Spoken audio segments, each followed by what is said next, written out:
I really enjoy big energy people. I find small conversations really challenging. I think my ADHD, slightly autistic brain is just like, I'm bored. I'm going to check out now. I don't want to talk about the weather. But if someone has vision and they're going somewhere and they want to create something, like I can get excited about that. Like, I get so excited about other people's visions for their lives and their businesses. I'm like, how do I help you get there? But that is really what I care about. I'm like, how do I help you get there without killing yourself? Welcome to the I Am Driven podcast. We explore all different sides of being driven, some of the gifts, some of the curses, and how to really turn most of these things into gifts. But I have with us today somebody who is actually married to somebody who's been a dear friend for 7-8 years. And she came into my world as a coach of my own, as a fellow somatic experiencing practitioner, and helped me through some huge transitions. So I am honored. And as I said earlier, before we got on, I will do my damnedest to not turn it into a blubbering mess through this, but no promises. So I'm proud to introduce Alyeria. So say hello, tell us who you are. Who am I? That's always a fun question. Well, as you said, my name is Alyeria. I have spent the last 15 years coaching predominantly entrepreneurs and driven people, much like yourself. I've learned a lot along the way. I've had my own very intense healing journey. And I feel like the underpinning of who I am is a deep drive to understand how we as humans and driven people work and what drives us, right? And how to get free of the things that create suffering in our lives. Beautifully said. And the things that create suffering in our life is mostly of our own making. So completely of our own making. And I try to not do the hippy dippy, and that is something I appreciate about you too, is that you can speak it, but you can also speak normal, almost.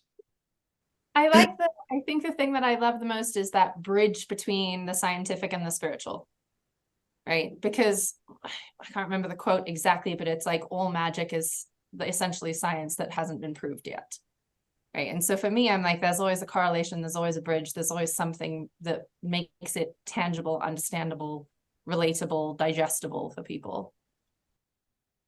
Yes, they must be able to see us from the edge of the box they live in. You can't be square in the box with them, but you can't be completely out of the fucking box. Love that. So give us your background, though. You've got a hell of a good story. So give us the 5-minute version, 10-minute version. Yeah, I'm going to do the micro version, the as condensed as possible. I was born in South Africa. Both my parents are South African. I grew up in South Africa, then Kenya, then London. I've bounced around all over the world. I've been in the US for the last 8.5 years.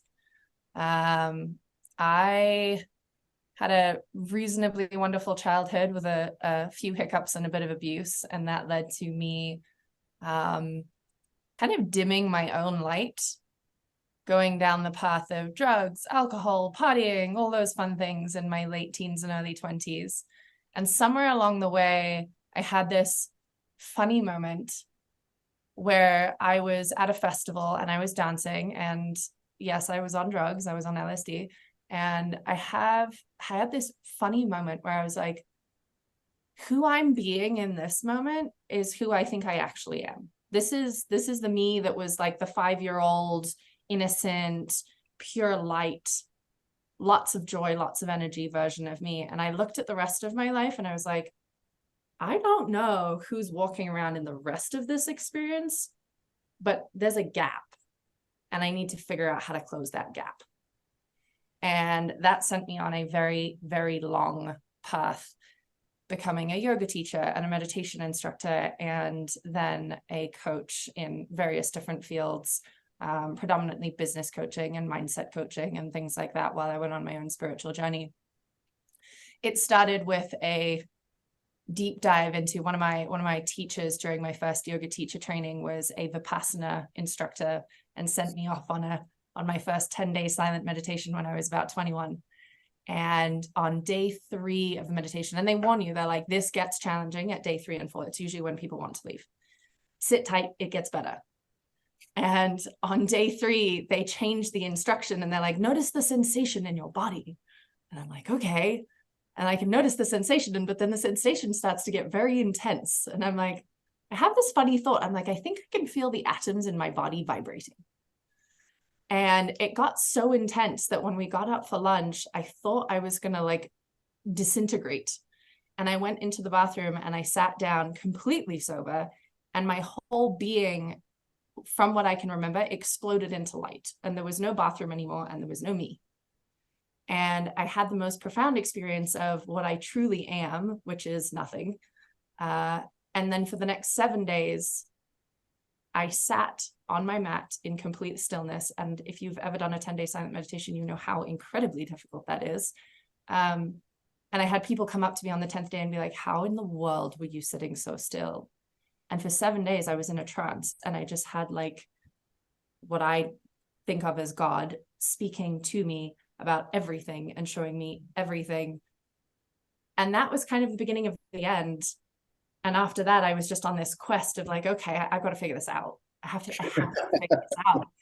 And it's not like, oh, all sunshine and roses, and I had this awakening and life was perfect after that. Life was extremely challenging for the next 12 years. But what I realized through all of that was, as you said, I don't know if we were on camera or not, but like life gives you, I think it was before we got on, but it was like life gives you the challenges that prepare you for who you're supposed to become. And part of it, I think, for me has been that over the years, it's just been this constant, and I've had other awakening experiences, but it's this constant experience of all of this is teaching me how to help others find their own way out of the darkness. All of this is teaching me how to help others, to teach others. And I agree. There's this fallacy that we think that we have to be perfect before we help others. You just have to be 10 steps ahead. Yeah. Or even 1 step ahead. Even 1 step ahead is enough, right? Even 1 step ahead of someone who's really struggling. If you figured out how to solve their problem, you're like, hey, pick me. I know the answer to this one. What does struggling mean? What is that struggle, do you think? The stories we tell about the reality that we live in. The stories that we tell ourselves about the reality we think we're living in. Yeah. Why would that make us suffer? Well, let's play with an example, right? It's a really simple one, and one that all entrepreneurs probably understand, is the struggle with a business and money.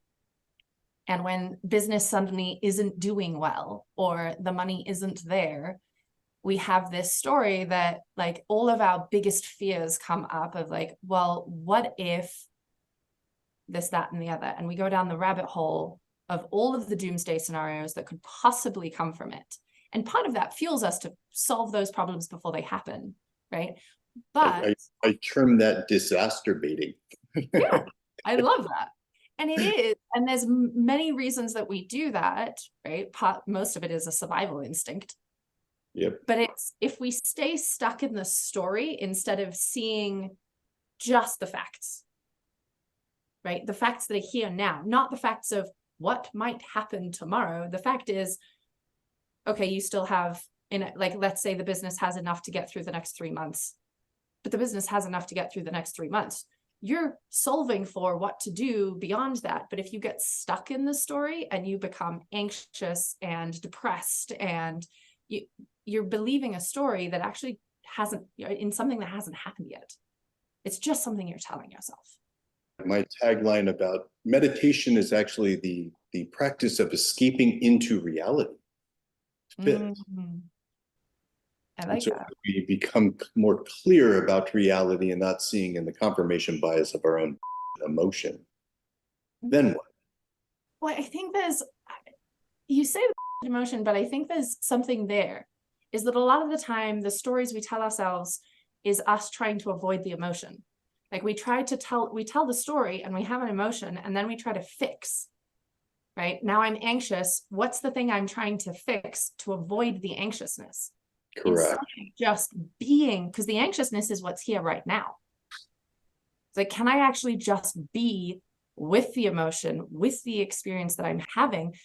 I found with almost everyone I've ever worked with that the more you're able to go into an emotion, like deeply into it, the faster it shifts.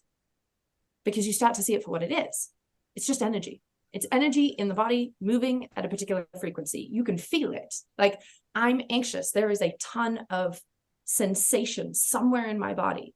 And if it's anxiousness, it's moving very quickly, right? Which I would say is a high frequency if you look at sound. It's moving very fast. Depression has a very slow frequency, but it's just energy moving in the body at a particular frequency. And if you're able to be with it long enough, the body itself, because it is a natural healing intelligence, starts to move that energy. So it'll make sounds, it'll shake, it'll want to go do something, right? And it's, if you follow that, it will naturally resolve itself. And then you will come to a place of calm and centeredness where solving the problem suddenly seems really easy, instead of solving it from the anxiousness. What I sell to my clients is clarity, confidence, and power. The clarity comes from that calm, stable central nervous system. And so, but you're actually seeing reality for what it is. And that is, and when you do, and we have our types of brain, yeah, the solution seems to just pop right out. How do you get people to shift from emotional problem solving, which is I need to get rid of this so I feel better, which is literally the dukkha. That is hell. That is suffering. That's the opposite, right? That's living in the samskara. It's going through the same thing over and over again, right? Exactly. And the way that they teach it in the thing that I loved about Vipassana is the way that they teach it is your samskara, if you're able to sit in the discomfort, it naturally transmutes. Right? It naturally, like, and that's it. It's, you want to face away from this emotion. You want to solve it. You want to fix it. You want to try and get away from it. Even most people use meditation. Like, one of the things that I say is a lot of the time, the way that people practice non-attachment is actually just avoidance and disassociation masquerading as spiritual wisdom, right? Because you're not facing what's in front of you. You're not facing what's actually happening in the body. You're like, I'm going to meditate it away, or I'm going to go do breath work until it, like, breath work's helpful in that it can often move emotion, right? A lot of people cry or emote or shake or whatever, but it's not accepting, embracing, and learning to love the emotion that you're experiencing. Interesting, because you do coaching and Dr. Doug does coaching, and I'm curious, like, you both deal with helping people move through emotions. How do you do it differently? What kind of coaching do you do? So I work with people on 3 different levels. The way that I found that people heal is generally people, and also just kind of help people find a framework for it, is that a lot of people talk about mindset, right? And they want to shift their mindset. So they start working at the mind level. They start looking at, what are my beliefs? What are my stories? What are the things I'm telling myself? And then they start to shift. Once they've done enough of that, they start to shift into, okay, that's not moving the needle enough. They realize, like, the changes that I'm looking for, like, this mindset stuff got me so far, but like, I'm hitting a plateau. What's next? And then they start to experience, like, the emotional body, right? And they start to shift through emotional things. Okay, can I learn to feel my feelings? Can I notice how I'm feeling about something? There's a new layer of awareness that opens up. Right. And so my role is to essentially teach people to go from the mind into the emotions. And then once they've done that enough and they've become really familiar and really comfortable with their emotional experience, we get into the nervous system and into the body. And those seem to be kind of like the stages of healing that people go through.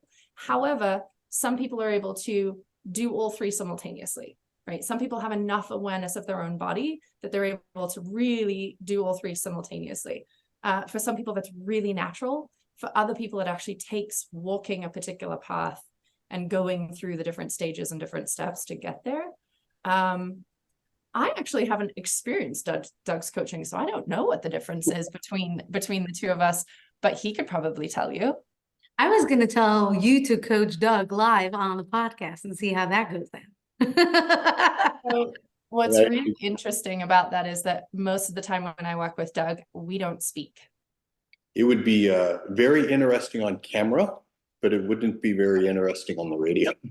Okay, so that's what I was going to get to. I said, what modalities do you use to work through the central nervous system and, you know, the cellular level that you spoke about?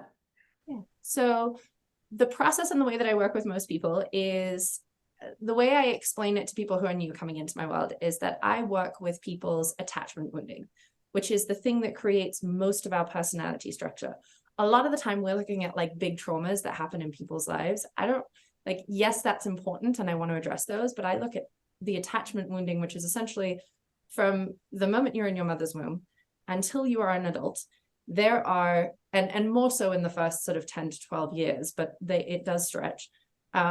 Every time you reached for connection and it was missed, if you tell like if you were being loud as a kid and your parents told you to shut up, if you were crying and they told you to stop crying, if you wanted milk and you were crying and you weren't given what you were like, weren't soothed in the right way, you were left to cry, whatever it is, it forms an attachment wound, which is essentially, I was looking for attachment. The nervous system is reaching out and it's not being met with safe connection. And that starts to form what's known in internal family systems therapy as protectors. So these different pieces of us come online, like a need was not met, and then a protector forms, which is our coping mechanisms, which form our personality, right? Whether it's I'm avoidant or I'm anxious in relationships. Those are two different attachment wounds and styles of relating that come out of it. But there's much more subtle things. So from the very subtle to the very extreme in people pleasing, right? Or aggression or whatever it is, most of how we've formed how we operate in the world comes out of seeking connection, because connection is how we survive. And human beings just run on an overactive survival mechanism. And so the way that I work with people is I connect my nervous system to theirs, and I track within their body what is happening, what's coming up for them. And we talk and I ask questions. And I notice as I'm asking those questions, what shifts are happening in their nervous system, where they start to close down, what their words and emotions are telling me about what that protector is doing. And then I often will help them find, like, okay, as we're talking about this, do you know where the sensation is in your body? A lot of people are completely disconnected from their bodies. But most people can identify, like, okay, I can feel heat in my stomach, right? And then I get them to take their awareness into that part of their body and imagine connecting with the inner child, the little one who didn't get the need met, right?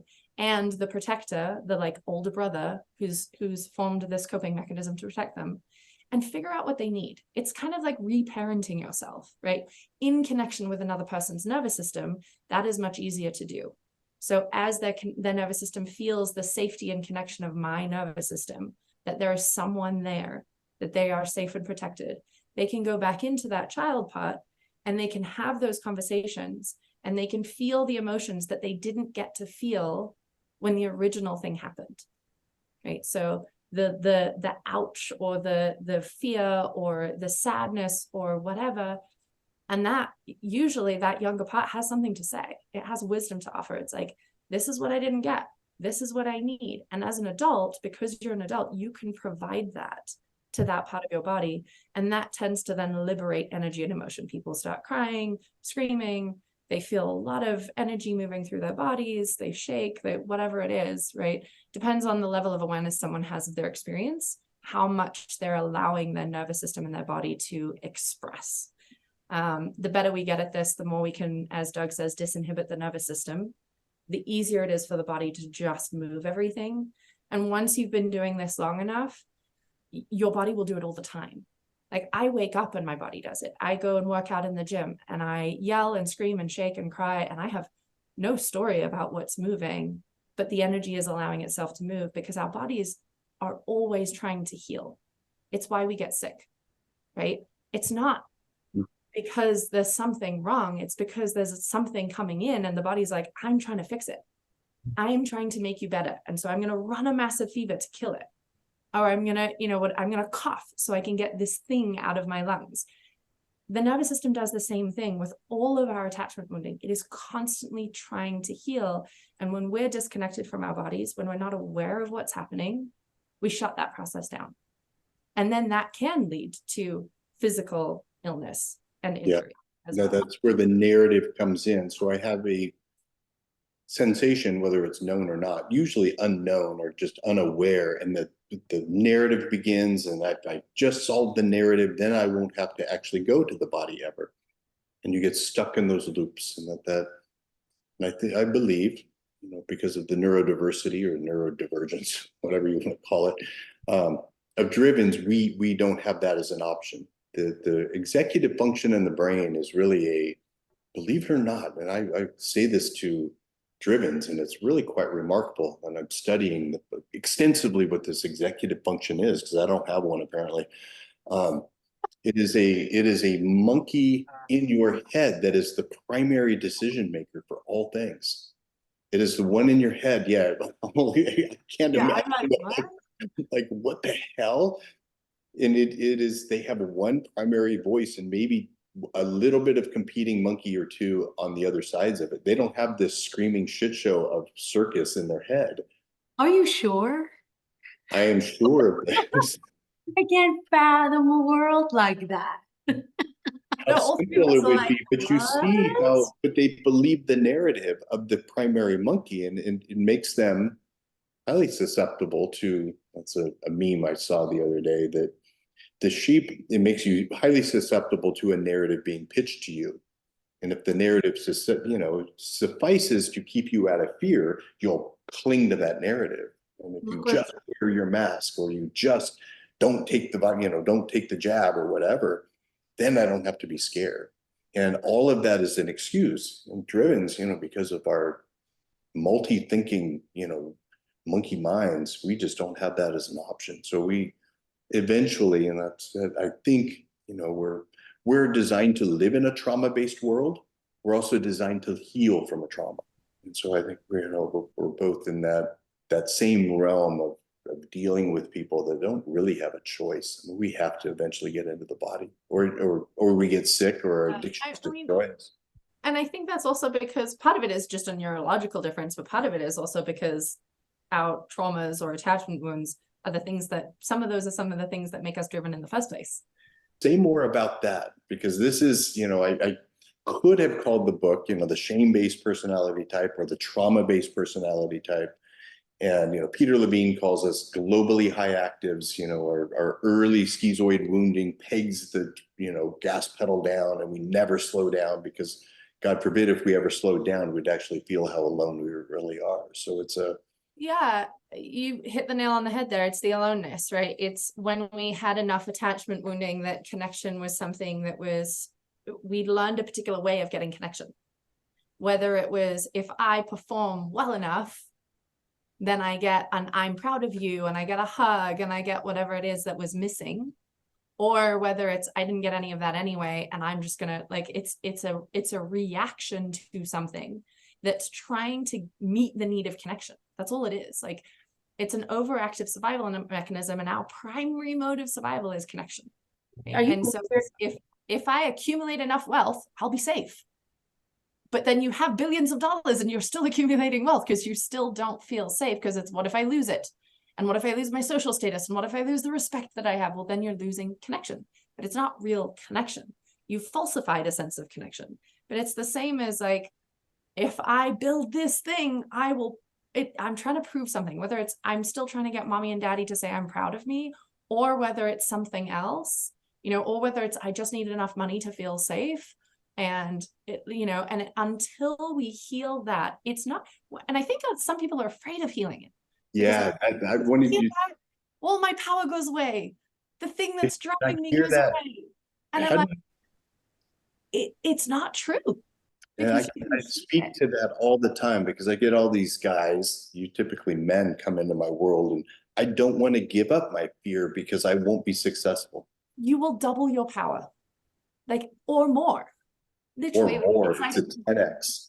Once that piece heals and you're not afraid, you're not wasting energy. Because a lot of the time we're pushing in a particular direction And we're so hell-bent on overdoing a particular thing that we're actually wasting vital energy, right? If you want to be a little bit woo, like you only have so much internal energy that's generated every day, right? There's this theory that you only have so much willpower. Now, if I'm pushing from that place of internal will, I am going to run out of reserves real fast, and then I'm going to burn myself out, which is why we're biohacking like crazy to get more energy, right? And it's instead, if I was operating from, if I was actually healed, and I wasn't to any degree, right? We're always healing. But if I didn't have that fear, if I felt safe, if I felt connection, I would be amplified in my capacity and my power, because suddenly I'm not just using my will. There is something called divine will. If I am moving in a particular direction and I am resourced from something that is greater than me, as you said, 10x is the energy.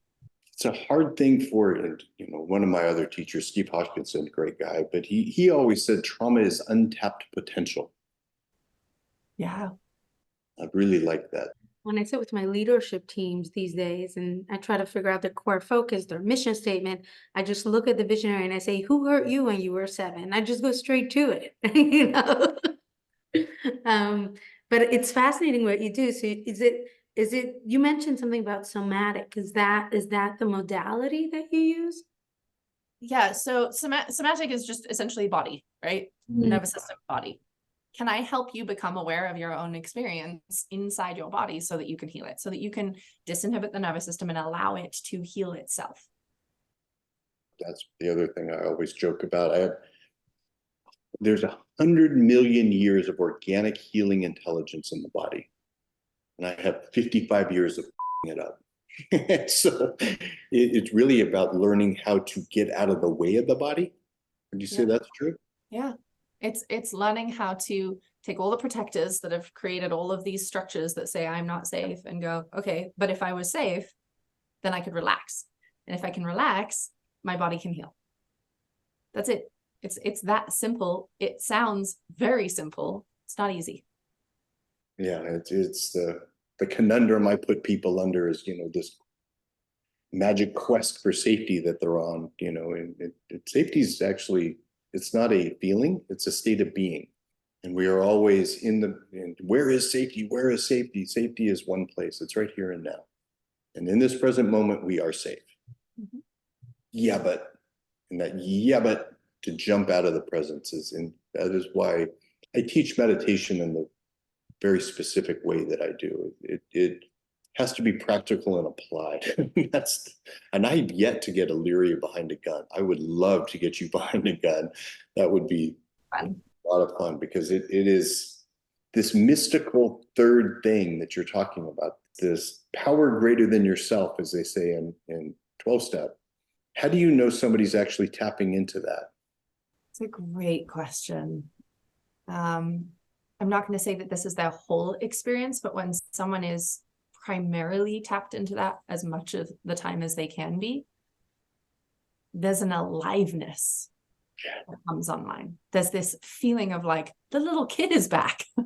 Like there is an energy about them, a way about them where they're like, you can see that they're just excited about life, and it doesn't matter what's going on.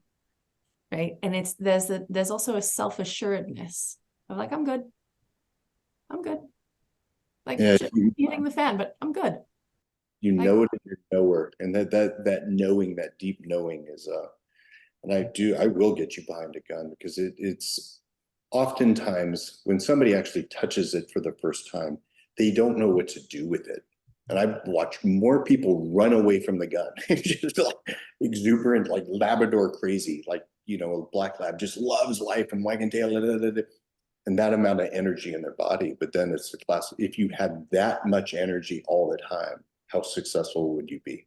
Yeah. Like, so, what would you do with that? You know, as a coach, it's also important to be able to measure success. I think that's one of the things that we're talking about, Dr. Doug and I, offline, is like, how do you measure success for your clients, right? How do you prove that you're working? And you know, for a client to be able to feel they're more alive, and even more so, the last thing you said is like, I'm fine. Like that's exactly it. Things could go on. I'm okay. Yeah, that is the statement that it's I'm okay with being okay. Yeah. I think it's, as you said, like how to measure success.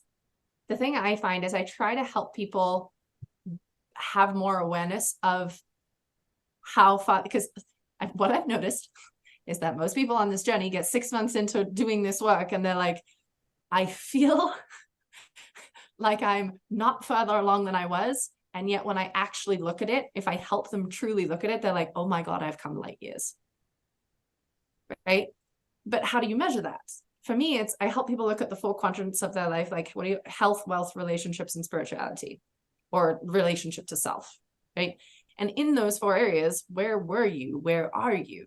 What are the struggles you had? Are they still there? Even if they're still there, how do you feel about them?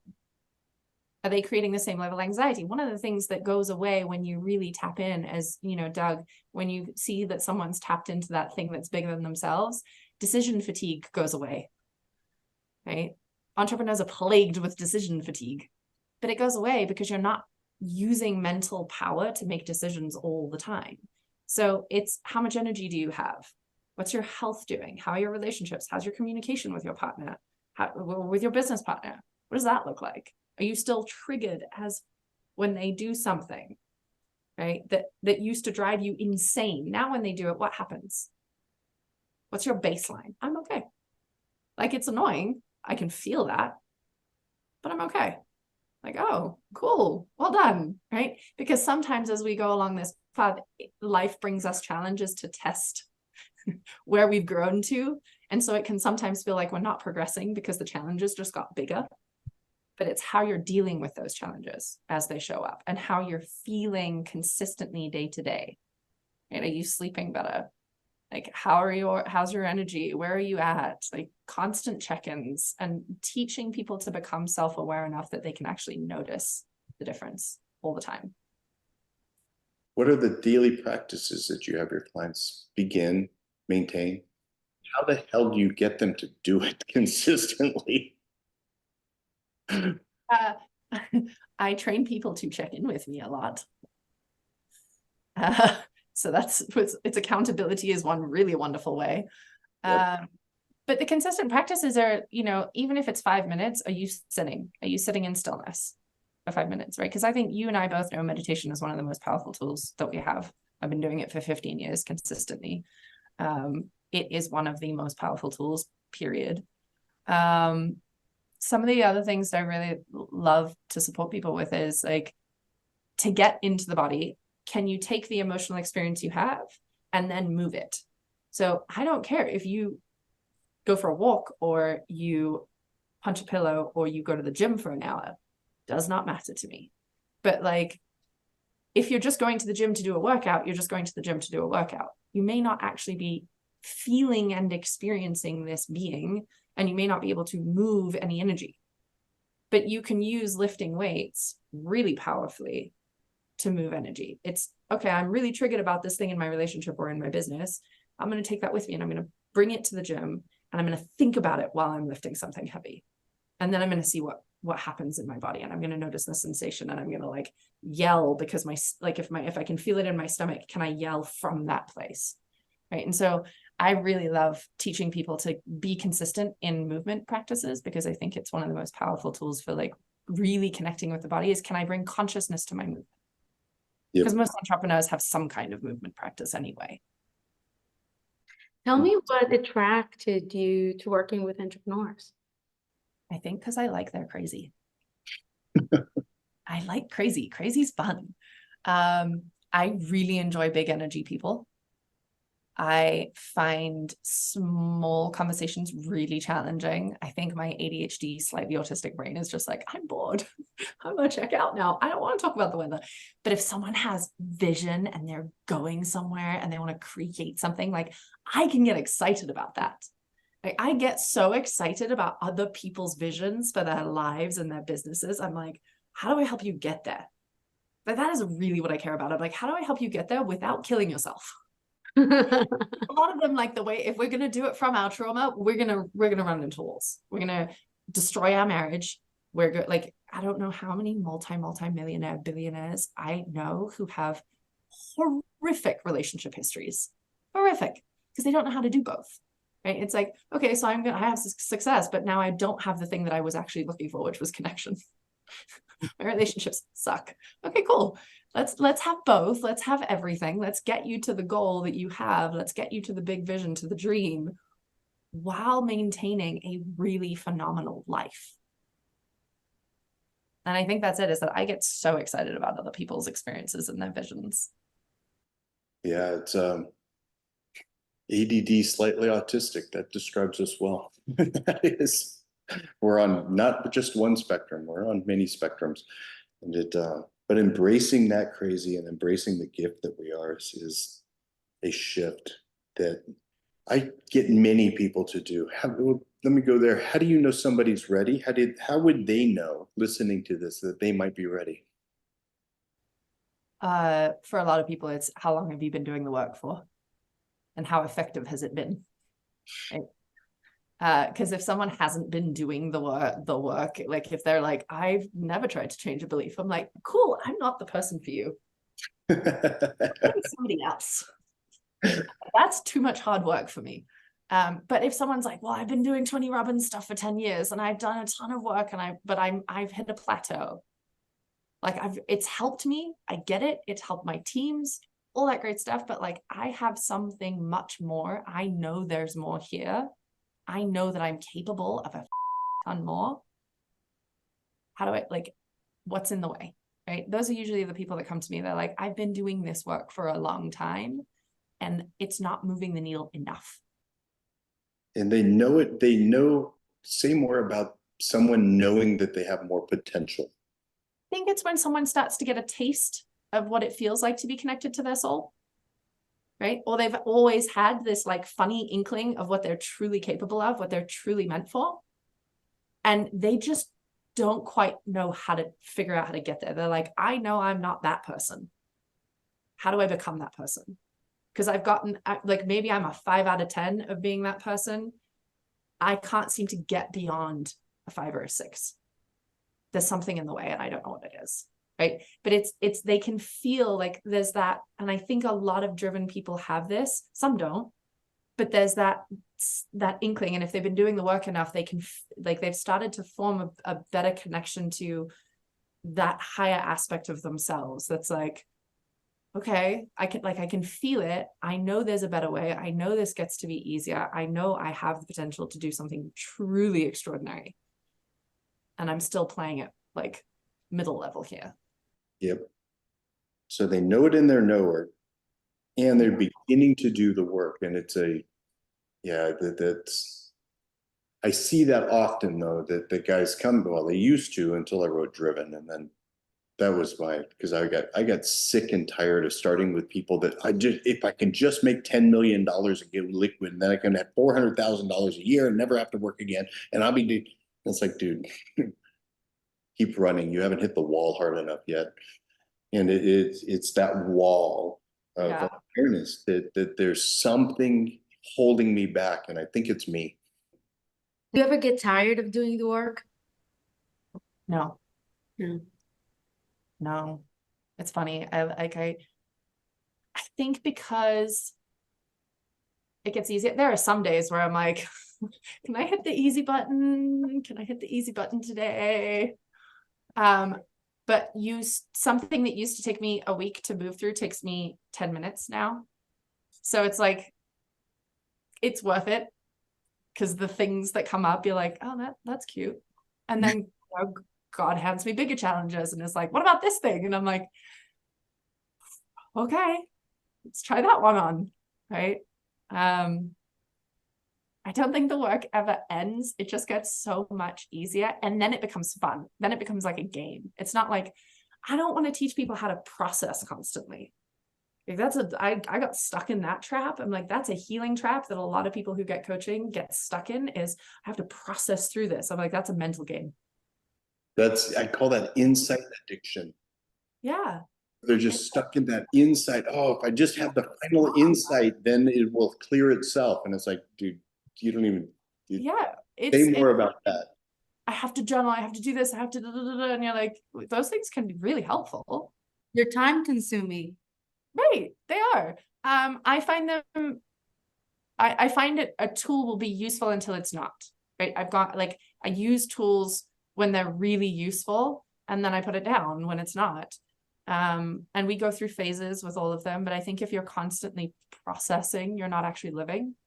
Healing can happen while you're living. Healing can happen in the middle of a conversation with your partner. Healing can happen while you're playing with your kids. Healing can happen. One of my favorite ways to heal is on a dance floor.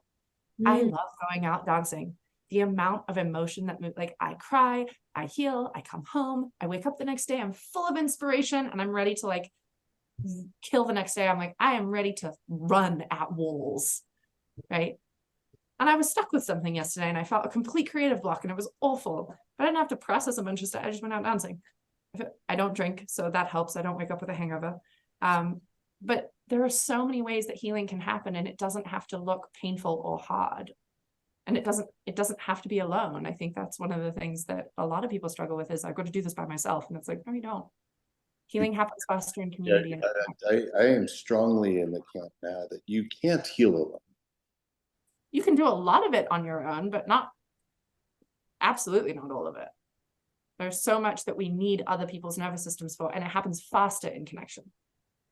I think that's the other thing is like, if you want to truly heal at like lightning speeds, do it in community. Because when you are surrounded by other people who are supporting your experience, and you're constantly have like, no matter how small the trigger is. I went through an incredible 2-year training, and one of the things they do is the 150 people who are in it are all on a thread together. And the moment you have like, it can be this big, doesn't matter how small the trigger is. Anybody got 5 minutes to sit in presence? And you can talk about your story, or you can just sit and have nervous system connection and process your emotion, like, and your body can move it, right? Having that level of connection where someone's always available, how much faster you move through things is incredible. Again, quantum leap your experience. Or you could spend 10 years trying to do it on your own, right? It's up to you. And all the hacks that all the drivens want that quicker, faster. Yeah. The quicker, faster is do it in community. The more connection you have, the faster it happens. I'm just going to raise the part of trauma attachment that happens sometimes in community. Yeah. Safe, aware community with community leaders who have the capacity to teach what's necessary to be a safe participant. So with boundaries. Yes. Mm. Right. Like the beautiful thing about what I went through is they teach you the processes and the practices. This is how you hold space for someone. This is how you provide that connection. Anything outside of that could be damaging. Fantastic. Then show up that way. Right? And when people are given the tools and the training to know, okay, this is how I show up to support you in your experience, then they know. And even then, there are still going to be little bumps in the road. But that's why you have leaders and facilitators who can come in and help repair, because repair is the greatest tool that we have. Like, and I tell parents this all the time, it doesn't matter how big the wound is. If you are able to do repair work, if you're able to meet them and say, I'm sorry, that is the biggest part of the game. You provide healing just by doing repair. We can't be in relationship with other human beings without getting ouchies. Yep. That's the old somatic experiencing slogan that you can't have the repair without the tear. And so you need the tear first, and whether it's happened today or 20 years ago, they're very similar tears. And you heal something today, you can heal something from 20 years ago. I think sometimes the wonderful thing about community is that people will trigger your old wounds. People will trigger your old traumas, and it's beautiful because something you didn't know was still an issue will come up. And then that person can offer the repair that the person in your past wasn't able to. Beautiful. So you work almost exclusively on referral. You don't promote, you're not out and about. So it's changing that. Are you? Uh-oh. Uh-oh. Yeah. God forbid. It's I was gonna say you can't find her on the internet, so Yeah, that's gonna change very soon. You say that now, we'll see. It may change. But I was the same way. It felt very intimidating to actually, take my healing to the masses, but it is something that is strongly on my heart now. So it's happening too. I think that the global, say that, we can close on this too, because it is, what do you experience in the world right now happening with this Gutenberg's printing press on steroid cell phone? We got blasting the truth everywhere. I mean, it is this unbelievable time to be alive. It really is.